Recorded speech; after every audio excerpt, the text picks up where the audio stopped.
Bonjour à tous, à toutes. Aujourd'hui, je vais parler d'une expérience personnelle à propos d'un livre qui a changé ma vie et je vais vous expliquer pourquoi. Et je vais parler aussi sur ce pouvoir transformateur de la littérature. Bon, quel est ce livre? Quoi? Ce livre s'appelle Lavora Arcaica. Il est un livre écrit par l'écrivain Radon Assad. Il est d'origine libanaise, mais il est brésilien. Et ce livre a été écrit en 1975. Alors, ça fait longtemps, n'est-ce pas? Bon, nous avons ici la couverture du livre, mais il y a aussi une photo de Radon Assad. Et maintenant, à propos de mon expérience. Ça, c'est très étrange parce que j'ai lu pour la première fois ce livre à l'âge de 16 ans. Et je vais vous raconter une curiosité parce que à ma ville, Chapecó, Santa Catarina, il y avait une bibliothèque municipale. Il était permis seulement de louer 2 livres par mois. Mais moi-même, je voudrais lire plus de livres. Et donc, j'ai volé plus de livres. Évidemment qu'après, oui, ils étaient retournés à la bibliothèque. Et c'était dans cette partie, dans ces moments-là de ma vie, j'étais adolescente, 16 ans, que j'ai lu ce livre pour la première fois. Et jusqu'à maintenant, j'ai eu déjà 6 bouquins, parce que je prêtais les livres. Et maintenant, j'ai un unique bouquin. Qu'est-ce qui s'est passé? Pendant toute cette période-là, maintenant j'ai 37 ans, alors plus de 20 ans, j'ai eu des perceptions, interprétations et des sensations différentes. Et à chaque fois que j'ai lisé ces livres, c'est comme si moi-même j'avais changé. Mais je me posais des questions. Qui a changé? L'œuvre ou moi? Est-ce qu'une œuvre littéraire, elle peut changer ou elle est toujours la même? Et je me pose souvent cette question. Alors, j'ai mis ici, vous pouvez regarder, les thèmes les plus pertinents, les plus importants à moi. J'ai toujours été intéressée par les thèmes d'appartenance, être étranger, être étrange. Et ces 2 mots sont très similaires, la racine est la même. Je suis étrange, je suis étrangère, ou étranger, comme j'ai mis là-bas. Qu'est-ce que c'est appartenir à une société? Qu'est-ce que c'est appartenir à un groupe de personnes? Appartenir à une famille? Appartenir à une école, comme ici, n'est-ce pas? Et aussi, ce qui m'a attiré l'attention, ce sont les personnages.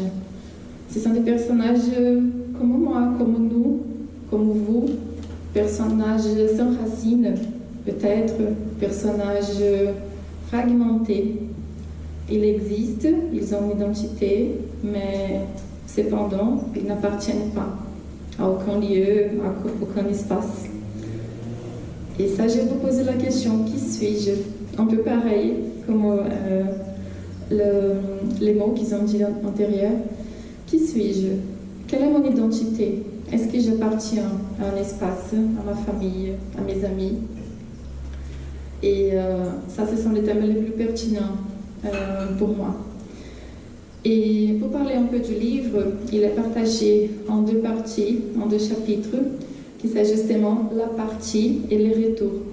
Alors nous avons ce personnage principal, il appartient, entre guillemets, à une famille super, hyper traditionnelle. Il s'appelle André en français.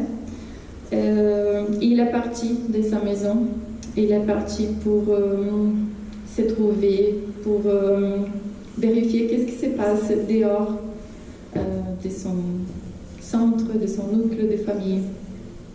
Mais un jour, il est retourné.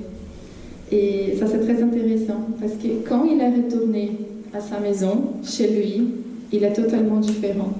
Il n'est plus le même personnage qui était sorti.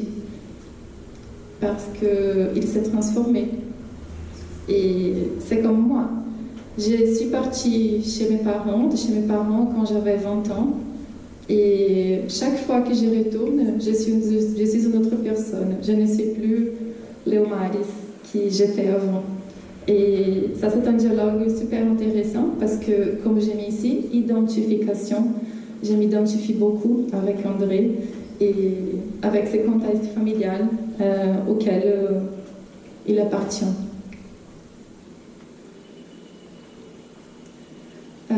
Une autre chose qui m'attire l'attention à propos de ces livres, c'est la mélodie de la narrative. À mon avis, c'est comme si, au moment de la lecture, c'est comme si j'écoutais une musique. Et cette musique, elle est intéressante, elle est lente parfois, mais parfois elle a du rythme. Et ça, c'est très intéressant aussi. Alors, les premiers chapitres qui s'appellent La partie, c'est justement ça. Il parle des souvenirs sur la mémoire, cette danse que j'ai mis là-bas, bercée. C'est comme si nous étions bercés. Vous comprenez? Oui. Après, je vais vous lire un morceau de ces chapitres parce qu'il est extraordinaire. Une chose intéressante aussi, c'est que pendant le premier chapitre, Pablo Nassar n'aimait pas les points finaux.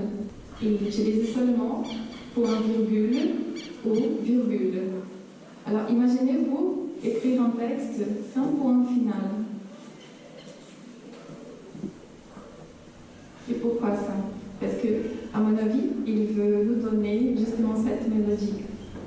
Et on lit et on commence à devenir sans souffle. En contrepartie, le deuxième chapitre, il parle des faits, des actions achevées et accomplies. Et quand on pense à la langue française, et mes élèves ici, vous pouvez être d'accord avec moi, quand j'utilise le temps verbal en parfait, j'ai parlé des actions qui ont commencé au passé, elles ont eu une durée, mais elles ont fini. Mais de toute façon, ces actions-là, elles s'est passées pendant une période de temps. Je chantais, je parlais, j'écrivais, je lisais, etc. Et dans le deuxième chapitre, il utilise plutôt le passé. L'action commence, elle termine, elle ne se répète plus. D'accord. Bon, j'ai mis ici, ce sont 3 pages, c'est court, et je vais partager avec vous. Vous pouvez accompagner avec moi. Quand j'étais en train de créer cette présentation, j'ai réfléchi à l'imparfait, et j'ai pensé comme ça. Je vais parler d'un thème assez particulier en français sur un écrivain brésilien et le livre est en portugais. Mais je pense qu'il y a du charme parce qu'on va mélanger les deux langues. De toute façon, je n'oserai jamais traduire Pablo Nassar. Enfin, je vais respirer parce que j'ai besoin de souffle. E me lembrei que a gente sempre ouvia nos sermões do Pai que os olhos são a candeia do corpo e que se eles eram bons é porque o corpo tinha luz. E se os olhos não eram limpos é que eles revelavam um corpo tenebroso. E eu ali, diante do meu irmão, respirando um cheiro exaltado de vinho, sabia que meus olhos eram 2 caroços repulsivos, mas nem liguei que fossem assim. Eu estava confuso e até perdido.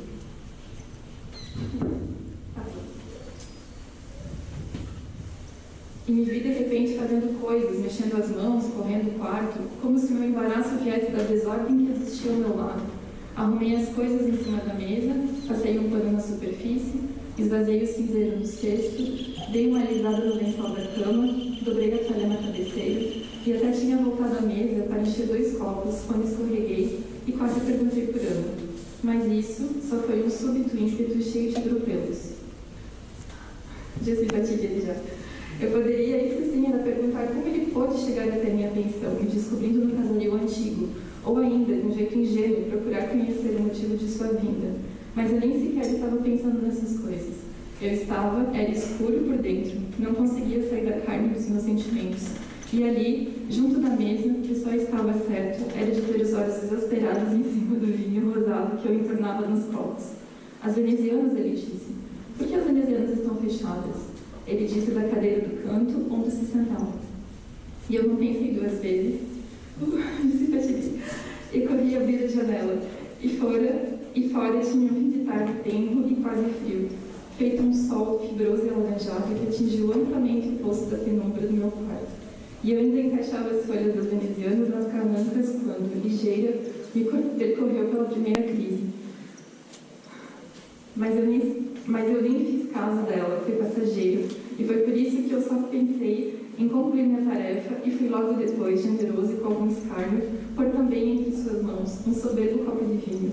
E quando uma brisa impertinente estufava as cortinas de renda grossa, que desenhava na meia altura dois anjos galgando nuvens, soprando tranquilos clarins e bochechas infladas, me larguei na beira da cama, os olhos baixos, dois bagaços, e foram seus olhos plenos de luz em cima de mim, não tenho dúvida, que me fizeram envenenado. E foi uma onda curta e quieta que me ameaçou de perto, me levando impulso, quase encitando um grito. Não se constranja, meu irmão. Encontro lá a voz solene que você procura. Uma voz potente de reprimenda. Pergunte, sem demora, o que acontece comigo desde sempre. Componha gestos. Me diz conforme depressa a caia. Me quebre contra os olhos da velha louça lá de casa. Si je suis fatiguée, imaginez-vous. Alors, ça c'est un exemple de cette mélodie. On commence à lire et on n'arrête pas. Et ça c'est hyper intéressant. Vous êtes fatigué? D'accord, on avance.